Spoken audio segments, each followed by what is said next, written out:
They thought Rome couldn't fall, that its armies were too strong, its power too old to break. But in the heat of one deadly summer afternoon in 378 AD, everything changed. The fields outside Adrianople turned into a graveyard. Entire Roman legions were crushed, and their emperor gone, lost in the chaos he helped create. This wasn't just another battle. It was the moment the empire cracked and the world saw the truth. This is what really happened at the Battle of Adrianople. Welcome back to Ottoman Evolution, where we go deep into the real turning points of history. And today's story? It's one of Rome's darkest hours. The Battle of Adrianople wasn't some small border clash, it was a complete disaster. The kind that makes generals lose sleep for centuries. This is where Rome met an enemy it didn't understand, where poor planning, overconfidence, and raw anger turned into one of the worst defeats in Roman history. We'll look at what led up to this mess, who made the calls, how the battlefield became a trap, and why this one fight changed the future of the empire forever.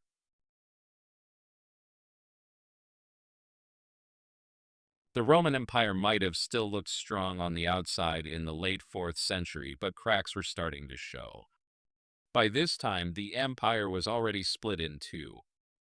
The west was run from Milan, while the east was ruled from Constantinople. And it's in the east where our story begins, with a man named Emperor Valens.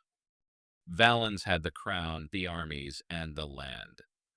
But he had no clue that a storm was about to slam into his borders, fast, brutal, and out of nowhere.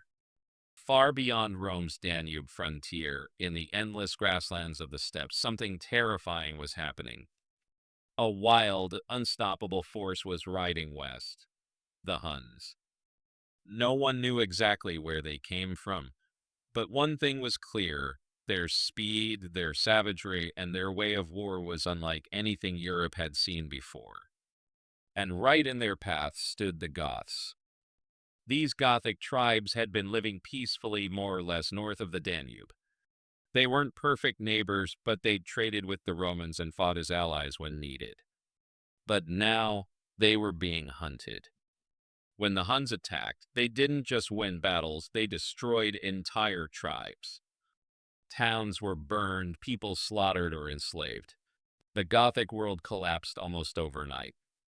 Thousands began fleeing, fathers carrying children, mothers clutching whatever they had left, warriors shielding their people with blood and steel. With nowhere else to go, the Goths arrived at the Danube River in 376 AD, begging to be let in.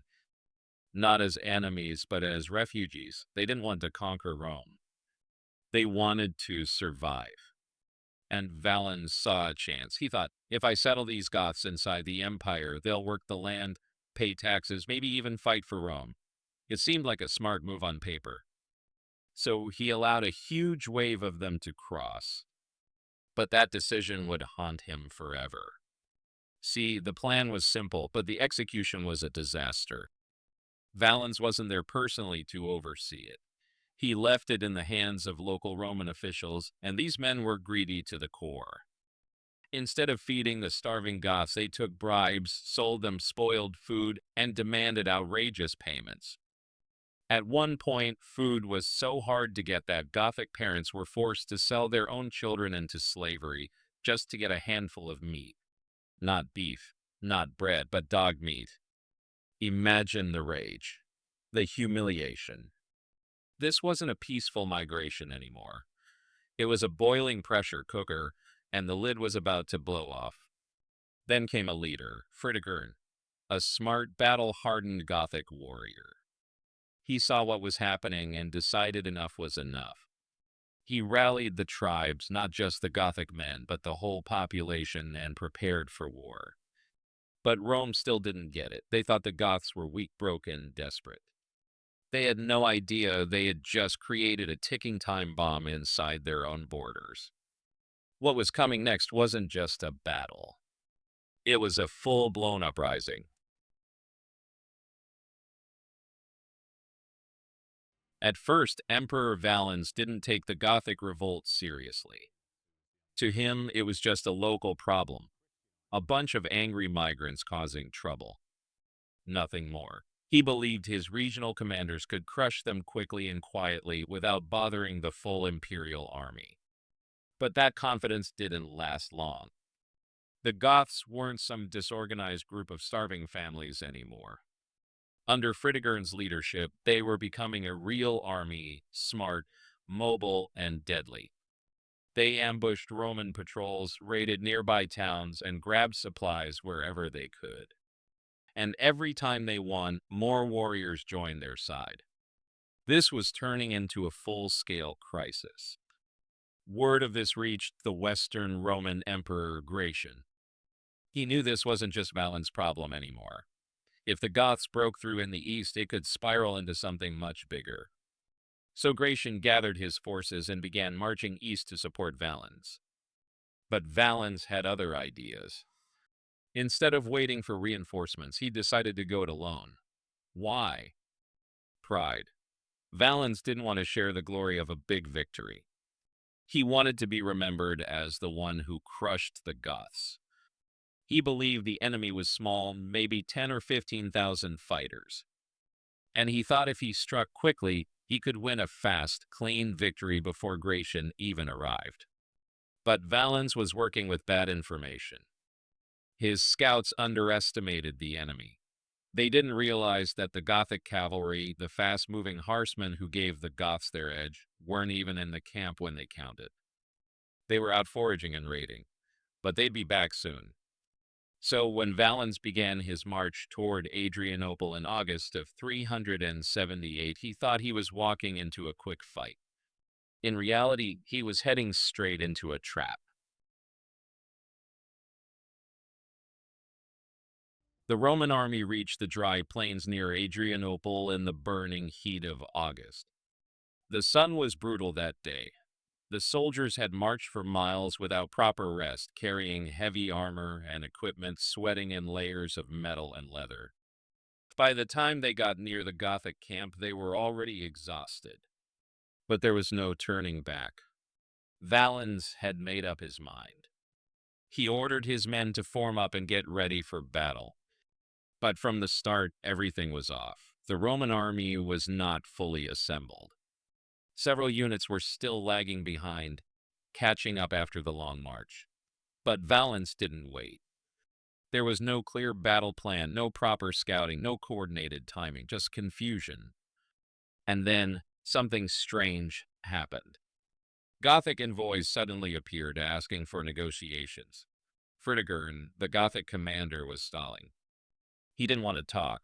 He just needed more time. His cavalry, thousands of riders, was still out, and he was buying every minute he could until they returned.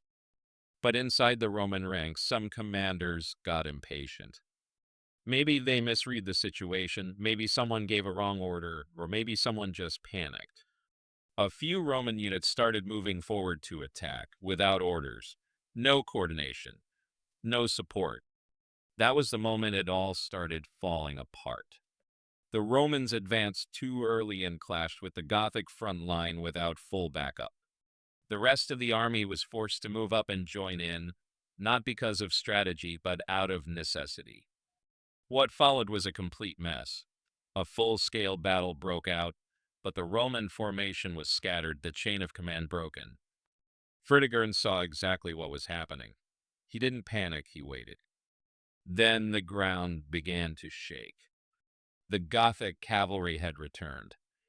Thousands of Gothic horsemen came crashing down from the hills, riding hard into the Roman flanks. The Roman soldiers didn't see them coming. There was no time to regroup. No time to reposition. The cavalry smashed into the Roman sides like a hammer. Chaos exploded on the battlefield. The Roman infantry, already tired, thirsty, and stretched thin, stood no chance. Some units tried to fight back, forming shields, bracing for impact, but they were surrounded. The sky was filled with dust, the sound of hooves, screams, metal on metal, and then silence as entire units were wiped out. Others simply broke and ran. It wasn't a retreat, it was a collapse. What made things worse was the weather. The heat became unbearable.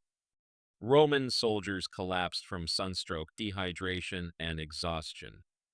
The dust made it hard to breathe.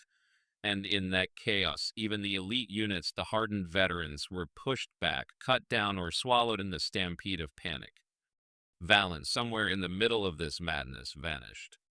There are no solid records of how he died. One version says he was wounded by arrows and carried into a nearby farmhouse by his guards. Another says the Goths found him alive inside that building and set it on fire, not knowing who was inside. Either way, the flames rose, the roof collapsed, and the Emperor of the East disappeared, not in glory, but in fire. By the end of the day, over two-thirds of the Roman army was either dead or captured. It was one of the worst defeats Rome had suffered in centuries. But the scariest part, the Goths had just arrived. This wasn't the end of the storm, it was just the beginning.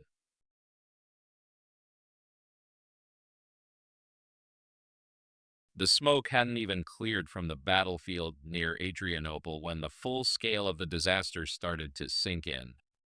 Out of nearly 20,000 Roman soldiers, more than two-thirds were either dead or missing. That's over 13,000 men gone in a single afternoon, not prisoners, not wounded, just gone. Entire legions had been wiped off the face of the map. Veteran soldiers who had spent years fighting in the East, gone.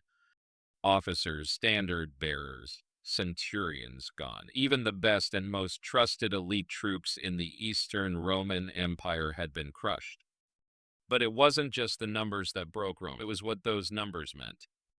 The Eastern army had been the backbone of the empire's power in that region. And now that backbone had been snapped in half, just like that. And the emperor himself, Valens, wasn't just defeated, he was dead. Burned alive, some said. Others claimed no body was ever found. Either way, he vanished in the fire and chaos. For Rome, this wasn't just a loss, it was a punch to the gut. The Roman Empire had faced defeats before, but this one hit different. Because this didn't happen in some faraway desert or on the edge of the frontier. This happened inside Roman territory, just a few days' march from Constantinople itself. The capital, Rome's jewel in the east, was now vulnerable. The walls of Constantinople might have been strong, but inside the hearts of the people, fear had already broken through. What's even more shocking is what the Goths didn't do. They didn't march on the capital. They didn't try to sack Constantinople. They stayed where they were and raided the countryside, but they didn't need to take the city. Because the damage had already been done psychologically, politically, and militarily. This one battle exposed everything Rome had been ignoring for years. The weak leadership, the broken command structure, the slow communication, the overconfidence. The empire had grown used to victory. It had grown lazy. And it had forgotten what it meant to be truly vulnerable. Adrianople tore off the mask. It showed that Rome, even at its height, was not untouchable. And no matter how many walls they built, the empire would never feel the same again. It wasn't the fall of Rome, not yet, but it was the start of the slow, painful decline. And that decline began right there, on that scorched battlefield in the summer heat of 378 AD. The Battle of Adrianople wasn't just another Roman defeat, it was a warning shot across the empire's pride. What started as a simple plea for help from starving Gothic families quickly turned into a slow-burning disaster. The Romans had a chance to gain loyal allies, but instead they turned these people into enemies. Greed, abuse, and mismanagement turned the Balkans into a boiling pot of anger and revenge. And when the fighting finally came, the Roman system crumbled under its own weight. Valens had every chance to wait, every reason to regroup, but he didn't. He charged in without his full army, without proper planning, and without backup. And that mistake cost him his life, and cost Rome one of the worst losses in its history. The empire that had once crushed Carthage, broken Sparta, and stood against Persian kings, was now brought to its knees by tribes it thought it could handle. This battle didn't destroy Rome overnight, but it cracked the foundations. It proved that Roman power was no longer untouchable. It showed the world that Rome could lose. And from this point on, the end was no longer a distant idea. It had already begun. If you want more real stories like this about pride, chaos, and battles that shook the world, then hit that subscribe button. There's a lot more history out there that needs to be told the way it really happened.